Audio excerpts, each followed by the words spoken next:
that? A song, a soundtrack, a beat? Shout out to my brother-in-law, Anthony Turner, class of, when did Tone graduate? 97? 96? I don't know. Sorry, Tone. But thanks for hooking the sister up. So everybody, welcome to today's show. Right here, we are at Keeping It 100. You know, we're going to have honest, open conversations today to make sure you get all the health information you need to make better health decisions. So I'm your host, Dr. Kristen Motley, and of course, we have a good show lined up for you today. Now, remember, during the show, you may think of questions. Just put them in the chat.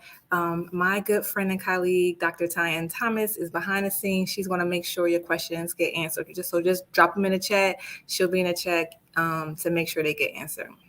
So, last week we talked about COVID cases kind of being on the rise again, and we're still seeing cases going up, which isn't bad. It's not really bad until you see hospitalizations go up. So when more people are in the hospital, when people are dying, that's where it's going to be a problem. Now, the news isn't reporting on COVID like it was. Everybody is tired. Everybody is just done over COVID. I get it, but I don't want y'all to rely on the news to give your COVID information. COVID is still real. I don't think COVID is going anywhere anytime soon. So we still have to stay vigilant. We still have to make sure we are protecting ourselves, protecting our children, our parents, our grandparents, our people, our community. It's still here. So make sure when you're out and about, you are wearing a mask. Ideally, you are wearing an N95 or a surgical mask, and your nose and your mouth are both properly covered. We know now that masks help protect the person that's wearing the mask. And if you have COVID and don't know it, it helps prevent you from giving it to somebody else. So please make sure you are masked up when you're out and about, especially when you're indoors. There's no circulation. And I feel comfortable not wearing my mask outside. So if I'm not outside, if I'm outside, I don't have a mask on. If I'm inside, I always have a mask on. I'm at work right now and I'm inside and I want my mask on, but I'm on this show, so I had to take it off. But as soon as I hit the end button, trust me, my N95 is going back on. Nobody's around me, so I feel good about that.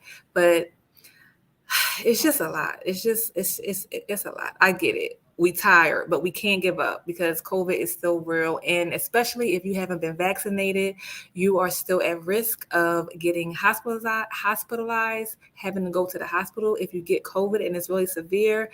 And we don't want to see that. Now, I know the decision to get in the vaccine is not an easy decision, and it shouldn't be taken lightly.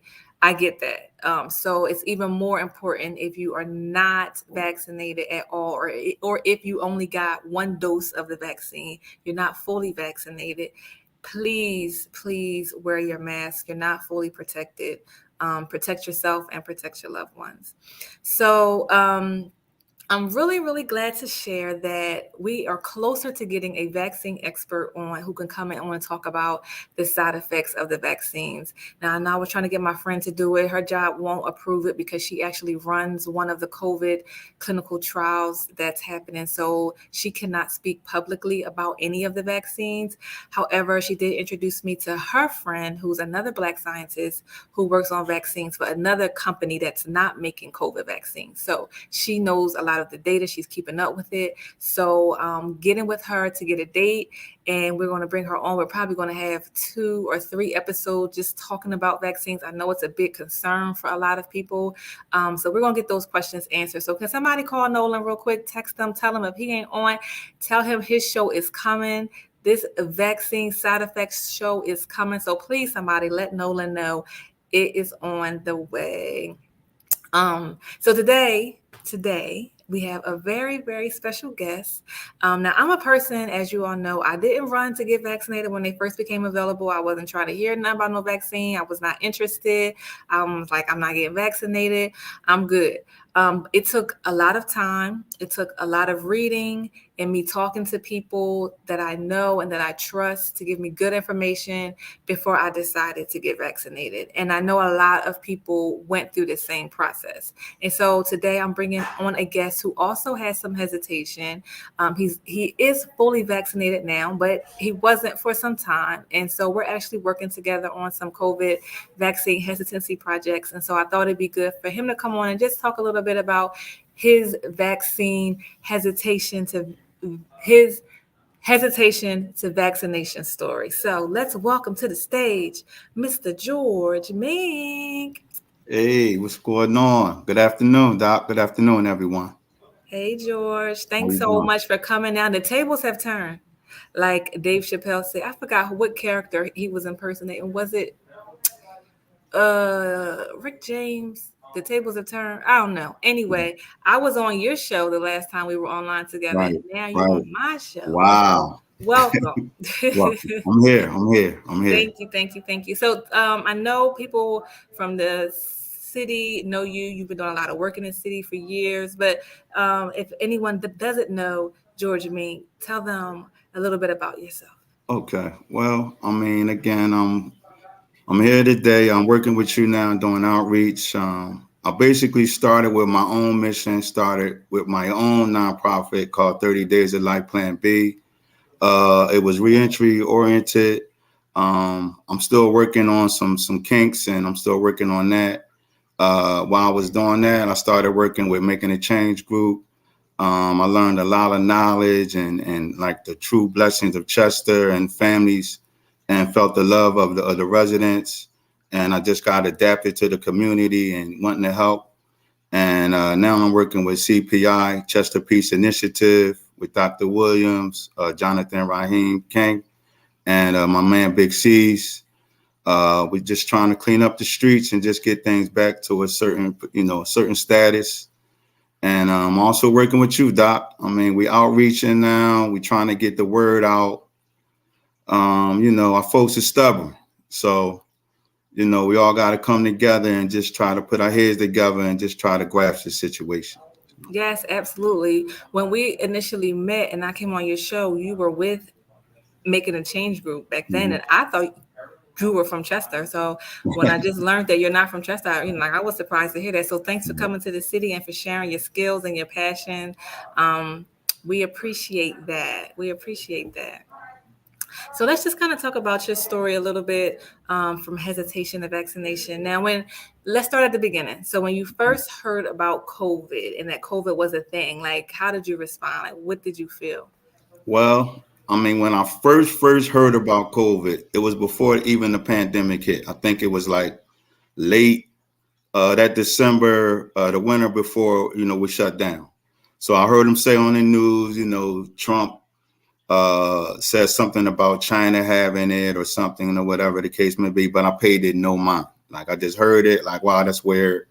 Okay, And then I think probably by February, or January, it started increasing. And then I think we got our first set of numbers for the US. And then it still didn't bother me, whatever. I think they was like in Minnesota or somewhere, one of those type of places. So I'm like, okay. But when it started hitting close to home and things started shutting down, I think I was watching an NBA basketball game and they stopped the game in the middle of the game and told the players to leave the court. And I was Wow. watching the game and I'm like, wow, what happened? What's going on? And then they just was like, they ceased all basketball operations and Wow. due to COVID. And I'm like, wow.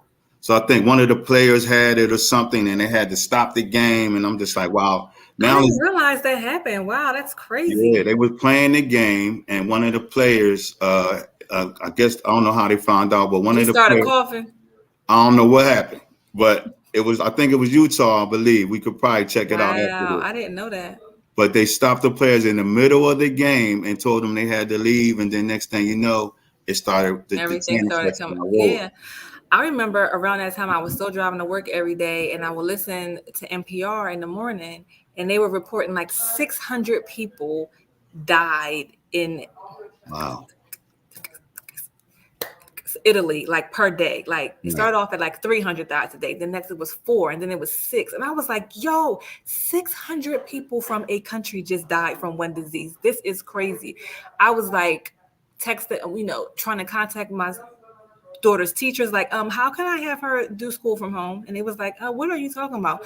I was like, this is crazy, because I knew it was coming here. How was it Right. not going to come here? So I was calling the doctor. The doctor was like, I cannot write a note to have this girl go from home. I'm like, why? But then like 2 days later, the country shut down anyway, but I was on this mission to pull this girl out of school because I was like, this 600 people from one country died in a day. That was crazy to me. Yeah. Yeah. So, yeah. So I hear you. Yeah, that was my intro to, you know, and then, you know, it started getting close to home. And like you said, we started to shut down. So it was like, wow. So it was like, you know, like even my wife, she was going in the 7-Eleven where you could touch the cups and all that stuff. And I never would go in the store anymore. I stopped going in the stores. Yeah. Like, because I didn't have a mask at that time. I was one of those people that didn't want to wear a mask. I thought it looked crazy. It reminded me of Michael Jackson back in the day. I went through that too. Yeah. So it was like, I'm not wearing a mask to go in no store. I'm not used to it. So I really fought it. I mean, I fought it to the end. Yeah.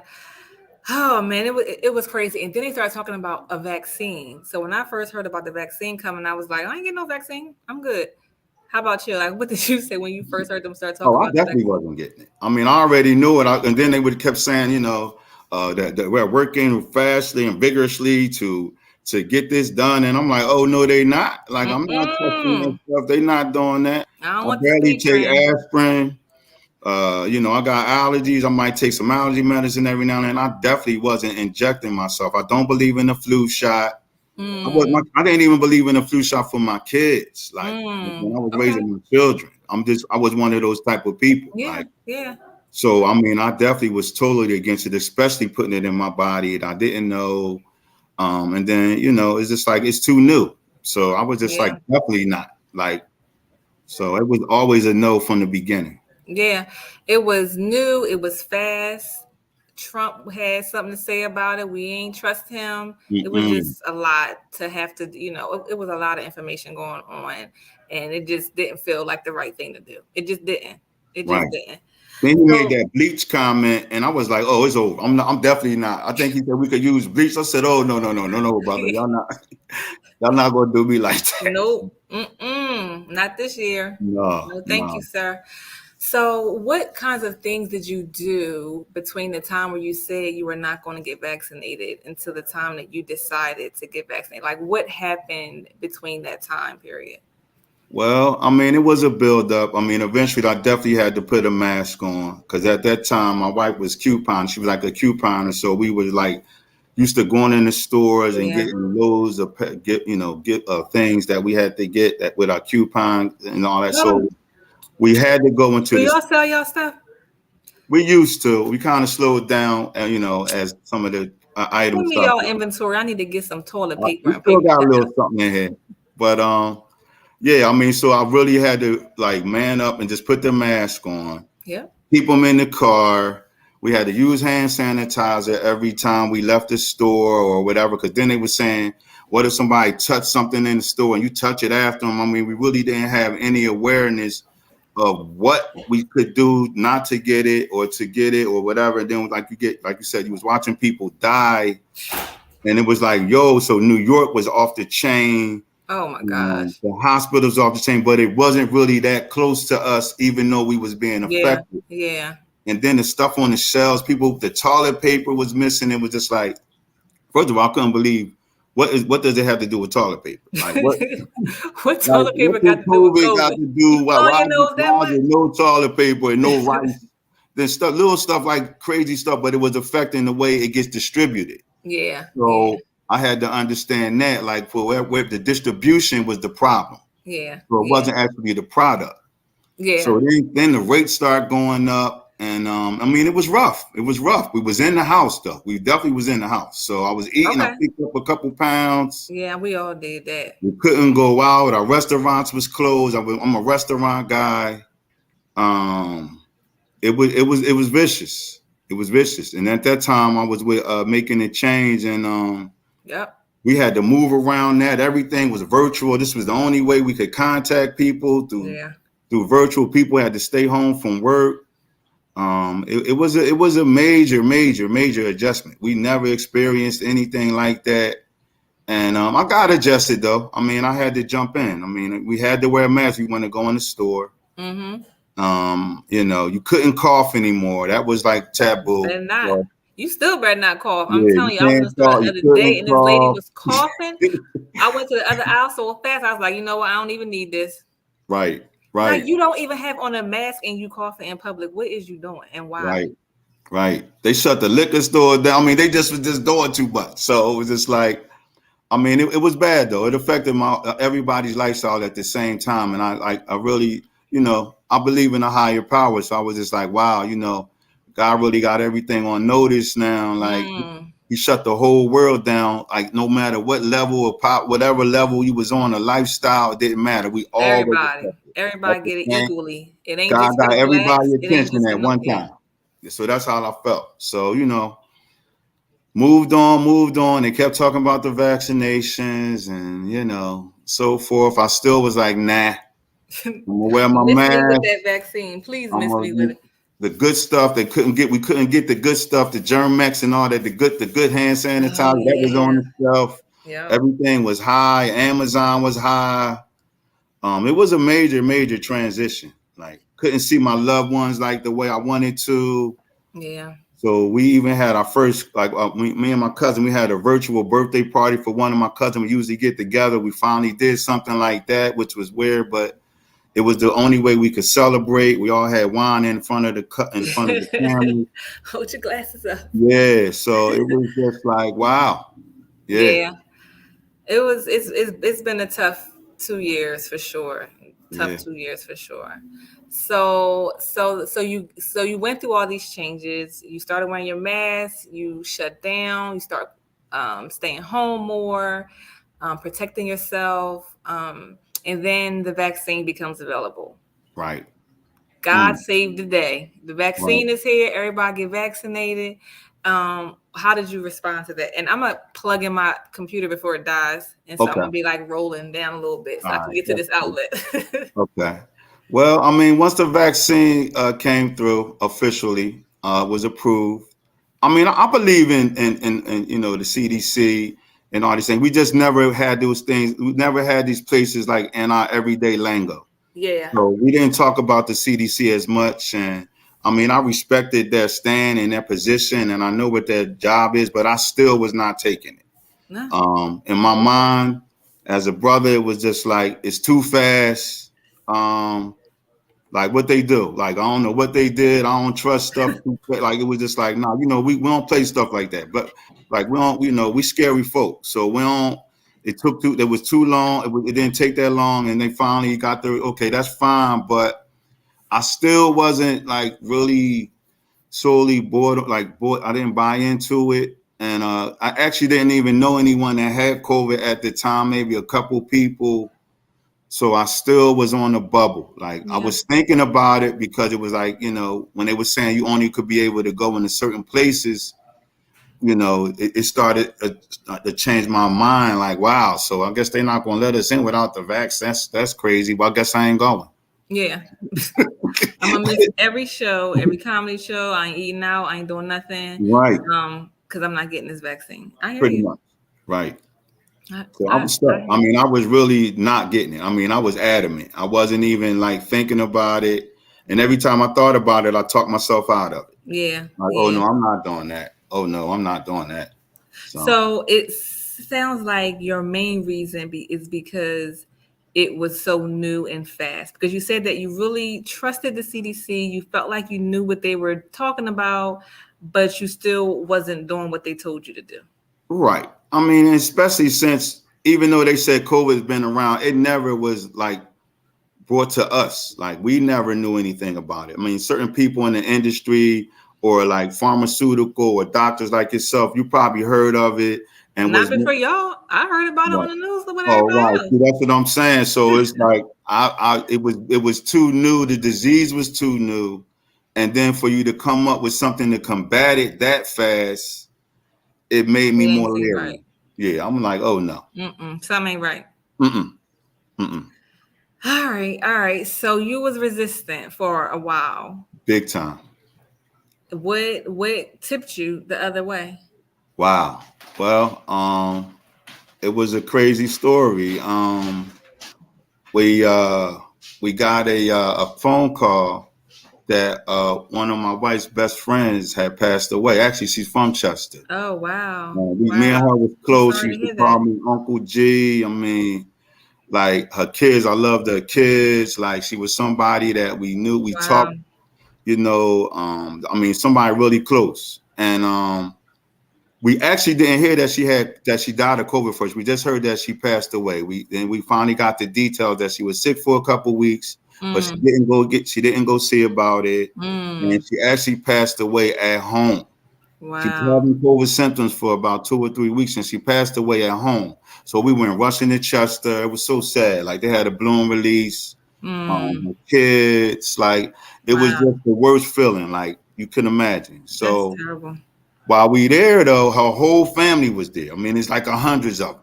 Like Wow. the Palmers is 100 of them. So we was all out there. We actually was in the gardens. Okay. And it was a nice send off, but it was just so sad for her children. She had young children, and it was just like, wow, their mom was that soul, that everything. So we hugging and kissing everybody. So we leave the scene, and kind of find out like 15 to 20 members of the family had COVID. Wow. So then the COVID That's a zombies lot of started. people. Yes, the One COVID family. zombies start knocking on the window. So that's when we get scared. Oh my gosh. So that scared us.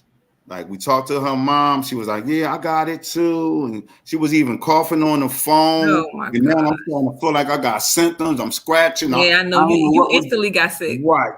So, so I talked it over with my wife. We like, well, we're gonna have to get, because we both wasn't even going to get tested. I said, well, we got to get tested. Yeah. We gotta get tested. Our mom lived here. She's older and she has some ailments, so it was just like we have no choice. At least we got to get mom tested. And then I'm like, well, we're gonna have to get tested too. So we got tested. I mean, and fortunately, we didn't have it, but we were in very close proximity and close with folks that had it. Yeah. And it scared me into getting the vaccine. Yeah. I'm gonna be honest with you. It scared all of us because we always on the same program. We just made sure my mom had got it, but we were scared to death. So it scared me into that direction, knowing somebody personally that passed away. Yeah. With black folks, it gotta hit home first. Yeah. For us to get it. We stubborn folk, and I mean, I hate being like that sometimes, but it taught me a lesson. Yeah. So, and I kind of ruled out all my theories of, like it's just for us. No, everybody was getting a vaccine. It was legal. It was being administered correctly. It wasn't just against blacks. It was every race was receiving it. So it wasn't no theories for me. And I overruled all the negative thoughts about the vaccine because I wanted to be able to live. And I didn't want to be able to pass it on to my family, who were one of my family members, especially witnessing a close loved one. And then she couldn't even have a proper burial service because of the circumstances, because of COVID. Nobody ever seen her again because of the circumstances with COVID. I mean, it really hit home. That's a shame. So, and after that, I got this shot and lost all my hair. It's like, no, I didn't have no hair before. Come on, you're going to get us blocked on every social media platform. No, I didn't have no hair before that. But no, I was normal. Everything was cool. And, and I started. Where'd you go get the vaccine from? Actually, we went to Delaware County. Okay. Yep, we went to Delaware County. And my niece, she's a nurse, and she just set us up for the appointments. Awesome. And I actually got it done on my grandma's birthday, my first shot. Oh, that's great. Then we went back, just a little teeny little stick thing. Poke. Wasn't that bad. And I think though, when people get the shot, when they told what some of the symptoms are, they mentally start having them. Yeah. Like in your mind, you tell yourself you're sick, and that's probably comes from the shot, but. Yeah, I didn't have any side effects, and I've been great ever since. I mean, I even got boosted. Whoop whoop. Yeah, so I went to the next level. You better be boosted on my team. And got boosted. You know what I'm talking about? Vaxxed and boosted. So I want to dig into this a little bit. You said you got scared straight. Yeah. And everything you believed about the vaccine just went out the window. So how do you do that? How do you, you're holding on to these ideologies that are keeping you from getting the vaccine. You have these beliefs that it's like it does not align with you getting the vaccine. How do you drop all those things and just do it? Like, how do you do that? I don't. Well, I Is mean, it a process, or is it just that my friend passed away? well, It it was just drops. right. It was a combination. It was of me kind of being ignorant with my own theories and not really doing my own research. Mm-hmm. I was just going by barbershop talk, like, Mm-hmm. and just little side talk along that went along with how I thought. Yeah. So I was in a circle of people that felt like me. And I mean, losing a loved one to it, it really like put things in perspective. Like my health is important. The same way you go get checkups. I mean, it's the same thing. It's the same thing if you got diabetes, you have to combat it with certain insulins or different things that's administered to you. So I kind of compared it to that level. Like this is a VIP disease. It's not something made up. It's not going away. This is something that, I want to live. Like I want to live. I want to grow with my grandchildren as long as God let me. Yeah. I want to, I still want to help people in the community. I still want to be active in community, and I want to be able to at least have some defense against this disease. Right. I think that's, it's hard to do that. It's hard to hold on to this this ideology and go against it. Like I just wonder, how hard that is for people to do, especially for a thing that's so controversial. So you're talking all this trash publicly to your friends, to your family, like on social media, you publicly talking trash about the vaccine for weeks, for months, for however long. And then you got to reconcile that when you decide to get vaccinated. And I wonder, especially for Black men, how they think about that. Like, I can't sell out, so I'm not going to get the vaccine because I don't want to be a sellout because I talked all this trash about the vaccine. Right. It's so tough. Did that kind of go through your head at all? Oh, yeah. I mean, because my barber, he was totally against it. He thought this was like a setup. I mean, his theory, I didn't believe all the way into his theory, but I also feel as though as Black men, we affirm hard body, meaning like we think we like our mindset is like the way we think. And it's kind of basically how we've been trained throughout the years and throughout the generations to think for ourselves and not let people tell us what to do, unless, of course, we're incarcerated or something or put in a position to. But something like this at your own free will, it's like we're going to go against it first. That's just our nature. It is. Our nature is to be defensive. Yeah. That's how society taught us to be. For valid reasons, yes. We have to be defensive because, we always lose at the end when we go along with things, when we too easily brought in.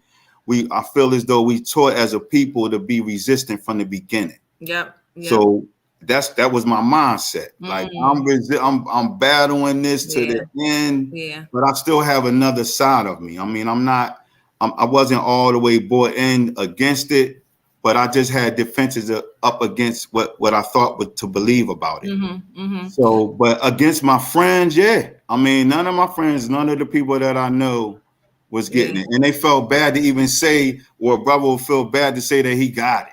I know, isn't that like a shame? Like you gave in to the man, you would sell out. Yeah. After I got this shot, I went into the shop and I'm like, yo, my had man, your head down, like I'm like, yo, Dad. He was like, oh man, I know it's a stuff in shame. the system, bro.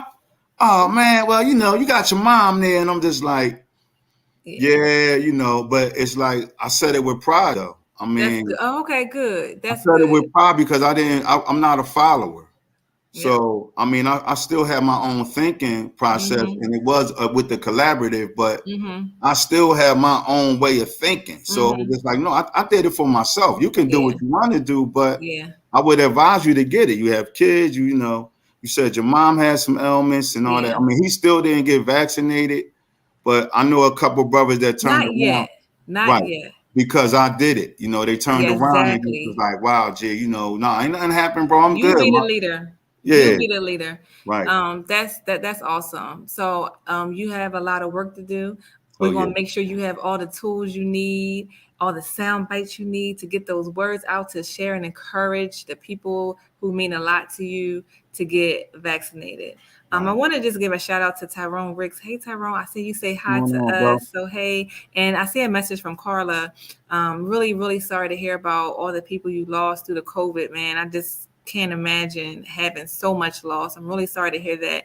But you did have a question about Crozier and hospitals closing wards. I can tell you that probably has a lot to do with the fact that Crozier is going to be sold soon, and the company that currently owns them is a for-profit organization. And so in order for them to like make the company look better on the books financially, they need to cut costs, and costs unfortunately means closing hospital units down. And so it's unfortunate that hospital can be for profit, but we in America, I don't know what to say about that. But anyway, Right. so I think once the hospital has a buyer and is sold, we'll start to hopefully see the hospitals bring some services back again, because they are obviously some services that we need, and we can't afford to be cutting back on healthcare in a community that's already struggling anyway. But that's a whole nother conversation.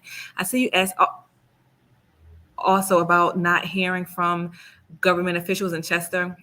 I know that I'm on a COVID coalition. We meet, I think, every month or every other week. I can't go to all the meetings, but it does come out of this city of Chester and Mayor Kirkland's office. There's a lot of nonprofits, Widener and other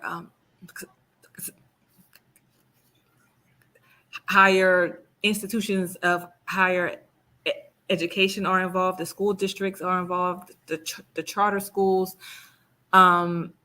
Making a Change group is involved. And so it's a coalition that meets and talks about the COVID status in Chester, how to help the residents. And so there is some work being done. Unfortunately, you may not be hearing about it or seeing it. I know there's a website, and I should know the website, and I can't remember. But if you go to the city of Chester's website, you should be able to find a link for COVID information. And it tells you where to go to get tested and where to go to get their vaccines and any events we have coming up. So they are doing something. You may not be hearing about it, but they are doing something.